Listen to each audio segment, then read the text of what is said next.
რუსეთის პრეზიდენტი ვლადიმერ პუტინი ოკუპირებული ცხინვალის რეგიონის ახლადარჩეულ ეგრეთ წოდებულ პრეზიდენტს ანატოლი ბიბილოვს შეხვდა. კრემლის ინფორმაციით შეხვედრაზე მხარეებმა ორმხრივი ეკონომიკური თანამშრომლობის საკითხები განიხილეს. რუსეთის პრეზიდენტმა ანატოლი ბიბილოვს ეგრეთ წოდებულ არჩევნებში გამარჯვება მიულოცა და იმედი გამოთქვა, რომ ოკუპირებული ცხინვალის რეგიონის ეგრეთ წოდებული მთავრობა ანატოლი ბიბილოვის ხელმძღვანელობით აქტიურად ითანამშრომლებს რუსეთის ფედერაციასთან. ბიბილოვმა მადლობა გადაუხადა პუტინს მისი როგორც პირადი, ასევე რეგიონის მხარდაჭერისთვის და აღნიშნა, რომ გამართული საპრეზიდენტო ეგრეთ წოდებული არჩევნები დაძაბული და კონკურენტუნარიანი იყო.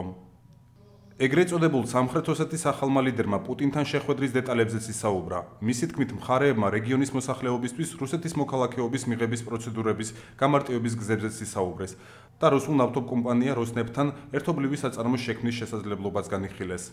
როგორც ისიც არჩევნები ჩატარდა ცხინვალის რეგიონში და აირჩიეს ბიბილოვი, შესაბამისად ის უნდა წარდგენილი ყოფილიყო რუსეთის პრეზიდენტის წინაშე და სწორედ ამის ორგანიზება მოხდა ახლა სოჩში, როდესაც პუტინს ჰქონდა შეხვედრა მერკელთან და ეთყობა აი ამ მონაკვეთში სურკოვის ოფისმა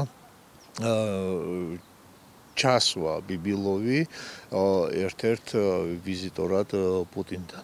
ანუ ეს არის შეხვედრა იმისათვის, რომ პირველი ვიზიტი გაეკეთებია ბიბილოვს თავის უფროსთან, რომელიც რეალურად არის პუტინი და გარკვეული ვითომ მოლაპარაკებების სახე ამისთვის ყველაფრისთვის მიეცათ.